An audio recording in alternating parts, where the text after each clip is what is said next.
Avez-vous déjà entendu parler d'un pays qui a réussi à devenir riche sans jamais adopter le capitalisme? Cela semble impossible, n'est-ce pas? Pourtant, il existe un endroit unique au monde où cette prouesse a été réalisée, la Slovénie. Aujourd'hui, nous allons plonger au cœur de cette histoire fascinante, découvrir comment ce petit pays d'Europe centrale a défié les lois économiques conventionnelles et ce que cela signifie pour notre compréhension du développement économique.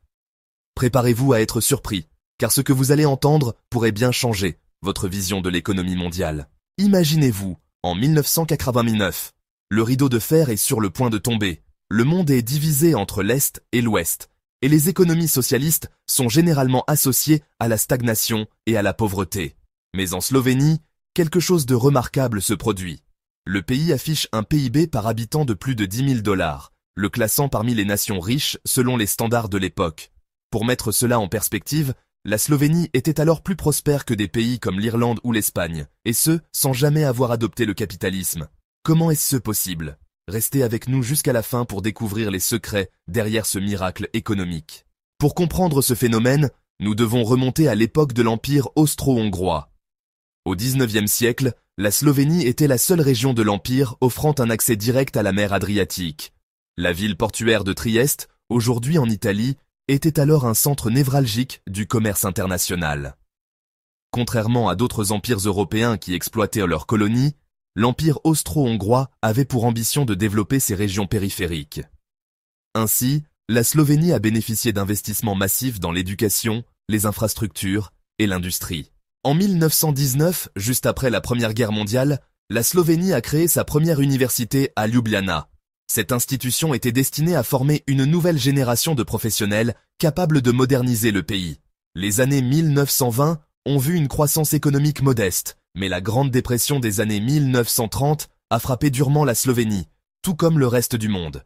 Les prix des produits agricoles se sont effondrés, les investissements étrangers ont cessé, et le pays s'est retrouvé dans une situation économique précaire. Puis vint la Seconde Guerre mondiale. En 1941, l'Allemagne nazie envahit la Yougoslavie, dont la Slovénie faisait partie depuis 1918.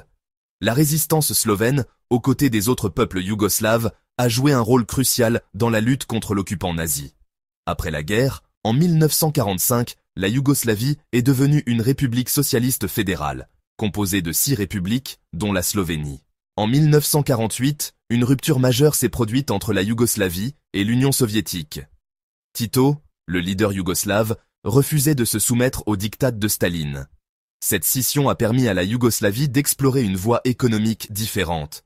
Dès le début des années 1950, le pays a commencé à mettre en place le socialisme autogestionnaire, un modèle unique qui donnait le pouvoir aux travailleurs. Imaginez travailler dans une entreprise où votre voix compte réellement, où vous pouvez influencer la direction que prend votre organisation. Dans ce système, les entreprises étaient gérées par des conseils ouvriers. Ces conseils, élus par les employés, étaient responsables de la prise de décision stratégique, de l'allocation des ressources et de la gestion quotidienne. C'était une idée révolutionnaire à l'époque, remettant en question les structures hiérarchiques traditionnelles. La transition vers ce nouveau modèle n'a pas été facile. De nombreuses entreprises, habituées à recevoir des subventions gouvernementales, ont dû apprendre à être rentables. Entre 1952 et 1962, environ 1 500 000 travailleurs ont perdu leur emploi en Yougoslavie. Mais la Slovénie a su s'adapter plus rapidement que les autres républiques. Un exemple emblématique est le développement du port de Koper en 1957. Conscient de l'importance du commerce maritime, le gouvernement slovène a investi massivement pour moderniser ce port. En moins d'une décennie, Koper est devenu un hub essentiel pour le commerce entre l'Europe de l'Ouest et de l'Est. Les exportations slovènes ont explosé, notamment dans le secteur textile, où le pays achetait des matières premières à l'Ouest, les transformait, puis revendait les produits finis. Dans les années 1960, la Yougoslavie a franchi une étape audacieuse en ouvrant ses frontières. Les citoyens étaient autorisés à voyager librement, une liberté inimaginable dans d'autres pays socialistes. Cette ouverture a eu des conséquences profondes. Le tourisme est devenu une source majeure de revenus. Des millions de touristes occidentaux ont découvert les beautés de la côte adriatique, apportant avec eux des devises étrangères précieuses. Un autre aspect crucial du succès slovène réside dans sa capacité à attirer les investissements étrangers. Alors que d'autres républiques yougoslaves étaient réticentes à l'idée de laisser des entreprises étrangères opérer sur leur sol, la Slovénie a créé des zones franches pour encourager les investissements. Ces zones offraient des avantages fiscaux et une réglementation plus souple, attirant des entreprises du monde entier. Par exemple, Renault, le constructeur automobile français, a établi une collaboration avec le fabricant slovène Litostroj dans les années 70. Cette coopération a permis le transfert de technologie et de savoir-faire, renforçant l'industrie manufacturière slovène. En 1980, la mort de Tito a marqué le début d'une période d'instabilité. Sans la figure unificatrice du maréchal, les divisions internes se sont accentuées. La dette extérieure de la Yougoslavie a explosé, atteignant 20 milliards de dollars en 1982. Les créanciers internationaux, comme le Fonds monétaire international, ont exigé des réformes économiques drastiques, poussant le pays vers le capitalisme. La Slovénie, forte de son succès économique, a commencé à envisager l'indépendance. En 1990, un référendum a été organisé et plus de 88% des Slovènes ont voté en faveur de la sécession. En juin 1991, la Slovénie a officiellement déclaré son indépendance, entraînant une brève guerre de 10 jours avec l'armée yougoslave. La transition vers une économie de marché s'est faite en douceur pour la Slovénie. Grâce à ses institutions solides, à sa main-d'œuvre qualifiée et à ses relations commerciales établies, le pays a rapidement intégré les structures européennes. En 2004, la Slovénie est devenue membre de l'Union européenne, adoptant l'euro en 2007. Alors, que peut-on apprendre de l'histoire slovène? Tout d'abord, que l'autogestion et la participation active des travailleurs peuvent être des moteurs puissants de développement économique.